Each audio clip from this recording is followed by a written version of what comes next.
ନମସ୍କାର। ଆଜି ଆମେ ଜାଣିବୁ ଯୀଶୁଙ୍କର କିଛି ଅମୂଲ୍ୟ 10ଟି ବାଣୀ। ତ ଚ୍ୟାନେଲଟିକୁ ପ୍ରଥମେ ଆସିଥିଲେ ସବସ୍କ୍ରାଇବ୍ କରନ୍ତୁ। ପ୍ରଭୁ ଯୀଶୁଙ୍କ 10ଟି ଅମୂଲ୍ୟ ବାଣୀ ଯାହା ଜୀବନକୁ କରାଇବ ଦିଗ୍ଦର୍ଶନ। ଡିସେମ୍ବର 25ରେ ବଡ଼ଦିନ ଯୀଶୁ ପ୍ରଭୁଙ୍କ ଦିବସ ପାଳନ କରାଯାଏ। ତ ସେହି ଡିସେମ୍ବର ମାସ ଆସିଯିବା କ୍ଷଣି ଇସାଇ ଧର୍ମାବଲମ୍ବୀ ଲୋକଙ୍କ ମଧ୍ୟରେ ଗୋଟିଏ ଉତ୍ସାହ ଦେଖିବାକୁ ମିଳିଥାଏ।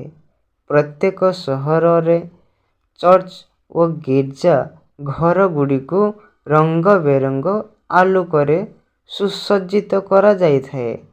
ବଡ଼ ବଡ଼ ମଲ୍ ଗୁଡ଼ିକର ସାଣ୍ଟାକ୍ଲଜ ସହିତ ଖ୍ରୀଷ୍ଟମାସ ଟ୍ରି ମଧ୍ୟ ଆମେ ଦେଖିବାକୁ ପାଇଥାଉ।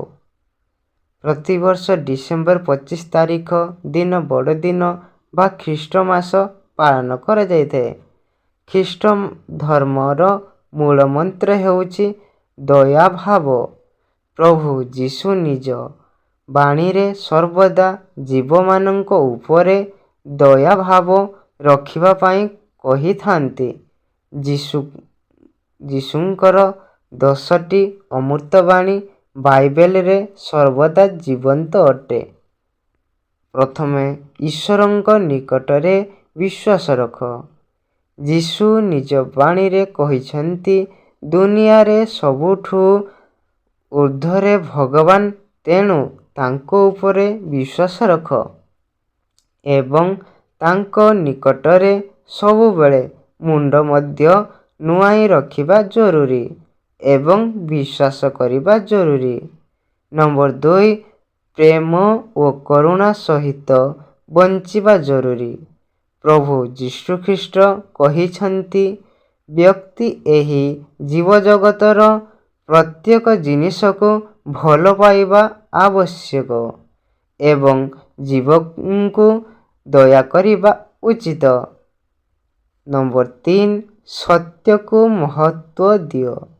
ବ୍ୟକ୍ତି ସର୍ବଦା ଜୀବନରେ ସତ୍ୟକୁ ଗ୍ରହଣ କରି ବଞ୍ଚିବା ଆବଶ୍ୟକ। ସତ୍ୟ ବଚନ କହୁଥିବା ବ୍ୟକ୍ତି ଶରୀରରେ ଊର୍ଜା ଜାଗ୍ରତ ହୋଇଥାଏ। ନମ୍ବର 4, କ୍ଷମା ହେଉଛି ମଣିଷର ବଡ଼ ଶକ୍ତି। ଯୀଶୁ କହିଛନ୍ତି, ବ୍ୟକ୍ତି ସବୁବେଳେ କ୍ଷମା ରଖିବା ଆବଶ୍ୟକ। କ୍ଷମା ହିଁ ଦୁନିଆରେ ସବୁଠୁ ବଡ଼ ଧର୍ମ ଅଟେ। ନମ୍ବର 5, ଶକ୍ତି ହିଁ ଜୀବନର ଆଧାର। ଶକ୍ତି ମଣିଷର ଜୀବନର ସେହି ଆଧାର ଯାହା କେବେ ସୀମିତ ନୁହେଁ, ଯାହାକି ବିଶେଷ ଭାବରେ ମାନସିକ ଓ ଆଧ୍ୟାତ୍ମିକ ଶକ୍ତିକୁ ଦର୍ଶାଇଥାଏ। ନମ୍ବର 6, ମନୁଷ୍ୟ ନିଜ ଭାଗ୍ୟର ନିର୍ମାଣକାରୀ। ବ୍ୟକ୍ତିର ଯଦି ନିଜ ଉପରେ ଆତ୍ମବିଶ୍ୱାସ ରହିଛି, ତେବେ ସେ ନିଜ ଭାଗ୍ୟର ପରିବର୍ତ୍ତନ ନିଜେ କରିପାରିବ। କଠିନରୁ କଠିନ କାର୍ଯ୍ୟ ମଧ୍ୟ ସେ କରିଦେଇପାରିବ ଅତି ସହଜ ଭାବରେ।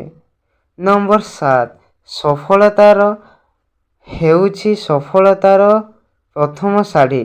ସଫଳତା ହେଉଛି ସଫଳତାର ପ୍ରଥମ ଶାଢ଼ୀ। ଯଦି ଜୀବନରେ ଅସଫଳ ହୋଇଯାଉଛ, ତେବେ ଭୟ କର ନାହିଁ ଏବଂ ଭୟ ନ କରି ହାରିଯାଅ ନାହିଁ। ଦିନେ ନା ଦିନେ ସଫଳତା ନିଶ୍ଚୟ ମିଳିବ। ନମ୍ବର 8, ସେବା ଓ ସମର୍ପଣ ନିହାତି ଜରୁରୀ। ଯୀଶୁଙ୍କ ବାଣୀ ଅନୁସାରେ ବ୍ୟକ୍ତି ନିଜ ମନରେ ପ୍ରତ୍ୟେକ ବ୍ୟକ୍ତିର ସେବା କରିବା ପାଇଁ ମନୋବଳ ରଖିବା ଆବଶ୍ୟକ।